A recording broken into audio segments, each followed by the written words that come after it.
Have you on the wrist, baby? She said, put it in her mouth. Right. Welcome to another edition of Have You on the Wrist podcast. We got a very, very special guest for y'all, man. We got Kia Jeffries, y'all. What's going on, everybody? Kia Baby Doll Jeffries in the building. NYC in the building. NYC in the building, that's yes, right. New York is in Tampa. So tell them a little bit about where you from and, your background. So I'm a singer, songwriter from New York City. I'm best known probably for that "Put It in Your Mouth" feature on Akinelli Joint. But I've been, in the business for a long, long time. Got records with Shaheem, Biz Markie, Mr. Cheeks, just so many people. Shauna, worked with her when she was in that group, the two girls on the Ludacris. Oh, okay. Oh, you remember that? You remember that group? It was DVD? called, it was a two-girl group. I can't remember. It was back in the days. We worked with Kanye West back then. Oh, the young Kanye. Yes, early Kanye. So, yeah, I've been in the business for a long, long time. Worked with a lot of really great producers, DJs, writers, artists. Who are some of your favorite people to work with? Because you've been doing this a long, long time. Okay, so I have a Biggie Small story. Mm-hmm. Hey, story.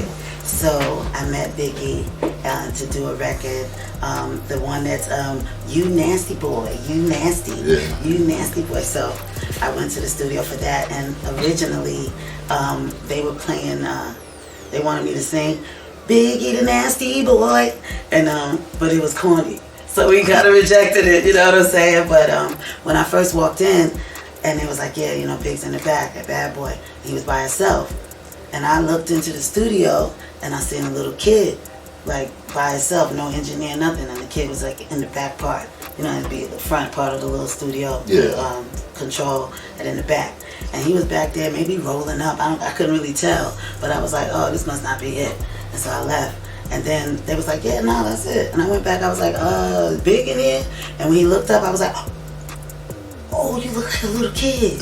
Like, he looked so young. He did not look like what was on, in the videos and stuff. He just looked so chill, regular. And he looked really, really young. So I just, he was like, yeah, what up? He was like, I love your voice on that, put it in your mouth. I was like, so yeah, man, I've been having a good time. So, how long you been doing music, and who inspired you to start writing and singing music? So I've been doing music since I was a little girl. My mom, I was an only child, and both my parents are from Memphis, Tennessee, so they were very nervous raising a child in New York City, just an only girl. So she had me in a lot of after-school activities. So I had tap dancing, I had ballet, and I had voice lessons. Miss Esther Bentley, shout out R.I.P. Esther Bentley, she taught me how to play piano, and took piano lessons. And one day she just said, you're gonna sing today. I'm gonna take you through some vocalizing and stuff. And I said, okay. I might have been maybe 9 years old. 9 years old. Yeah, mm-hmm. And I liked it, and I kind of just stuck with it. And then it grew into... in high school, I started working. I used to audition in New York. You could get this magazine called Backstage, and you could go on auditions and stuff. So as a teenager even, I was going on auditions and trying to get gigs, trying to get on Broadway, Broadway shows. I went to try to sing backup for Lisa and Coke Jam. I'm showing my age, but that's what it was. I ended up getting a gig with Paul Simon from Simon and Garfunkel. I don't know if y'all know. He's a legendary pop icon, if you don't know. He's the one that sang Just Get On the Bus, cuz, if y'all know that song. Young kids go Google 50 Ways to Leave Your Lovers. Classic shit. So I ended up working with him, and I was getting paid to work with him on some international project with Lady Smith Black Mambazo. If y'all know them, that's this African group, and they sing barefoot, and it's 100 of them. I don't know if y'all know. Again, do your research. These are legends. These people have Grammys and millions of albums sold. So yeah, that's where I started first getting paid to sing, doing that and singing in bands, doing cover bands. Like I did that. I did bar mitzvahs and open mics back then and everything. I had fake ID going down into the village. Because how old was you? Like maybe 15, 16? 15, 16, 17, And I was cutting school to try to do auditions and stuff, Dedicated. Gotta do it. So what are you working on now? Got good music. So I'm working on a thing with the ladies. I got a project. So to put it in your mouth, it's a crazy. It's like its own thing. Like it's kind of got a cult following. This song is crazy. Shout out to J. Cole. He put that in the Plains record with Jeremiah. So I own 5% of Plains, by the way. Publishing. Just a little sidebar. Yeah. But yeah. So I'm working on an all-girl version of the Put It in Your Mouth, an all-girl remix for the millennium, and then we're gonna leave it alone. Kind of like Kodak did. I don't know. The new Diddy song. I don't know. Okay. I don't know.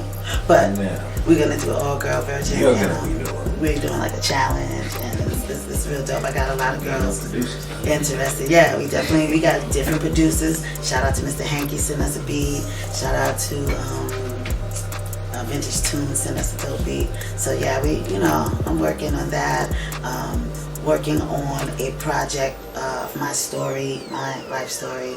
I don't know, when you Google me, it says that I killed my husband. So we're working on a docu-movie entitled I Did Not Kill My Husband, because I didn't. It's a tragedy. Been through a lot. We were kind of a New York power couple. So it's an interesting story and just my life. Definitely working on new music and working on promoting up-and-coming artists, So are there any artists that you would like to work with out there that you are interested in working with? Yes, I like Mulatto. Okay. I like Mulatto. I like Cardi B. I'm a huge fan of Cardi B. She's just a real chick. I really kind of just want to be her friend. She's cool. I would love to work with J. Cole. He said he owes me a favor, so we're gonna definitely cash that in. I think he's really, really nice. He's one of like the kind of, he's my son's favorite rapper. Okay. So my son is 24, so I love working. I love being creative. So anybody, but any of those. So how do you feel about the state of hip hop from the female perspective, being that there's more female artists now that's getting a lot of shine than back in the day? I think that's great on a lot of levels. I think it's interesting that it's still so sexualized, and I wish there would be a little more light shined on the ladies that are not just doing the sexual thing, because there's a lot of wonderful talent from ladies, and but it's good that the light is on us right now, and I'm gonna just keep putting it even more. So we're gonna do a strip club tour with the ladies, with this whole Put It in Your Mouth promotion and fire. everything. So of course, shout out Akinelli. We in Atlanta with KOD Atlanta. Oh yeah, you did open the KOD. Yeah, we're gonna shoot. So we never had a video for Put It in Your Mouth. You never did? No, because so in '96 when that record came out, which we recorded it in '95. It was still new. Like videos, it wasn't a so-called mandatory. Plus, this wasn't necessarily going to be a mainstream song. Right. Like we knew that we weren't going to get radio play. You know what I'm saying? So and it kind of was a joke, and it went on his EP, and it really took off, and we really didn't know what we had. And then when radio, all the DJs were playing it underground, and then they started playing it on mainstream radio, and they were trying to make a clean version. So the record label hit us up, the radio stations hit the label like, yo, we need them to go in the studio do a clean version. What do we say? I didn't really curse. I said, put it in your mouth. Yeah. And they're like, yeah, she needs to clean that up. What? I was like, what do you, I don't know. So we weren't able to get the clean version. They just had to, you know. Yeah, little DJ had to work his magic. That's crazy that song took off like that as quick as it did. It was crazy in New York at the time. You wrote that too? Oh yeah, I own 40% of the publishing on Put It In Your Mouth, yes. Oh, okay. I wrote my verse, absolutely. Very nice. 40. So before we wrap it up, any shout outs you want to give out there? Oh, I just shout out everybody. Shout out Vamp in the building, Dream 365. Shout out Tampa Vibes in the building.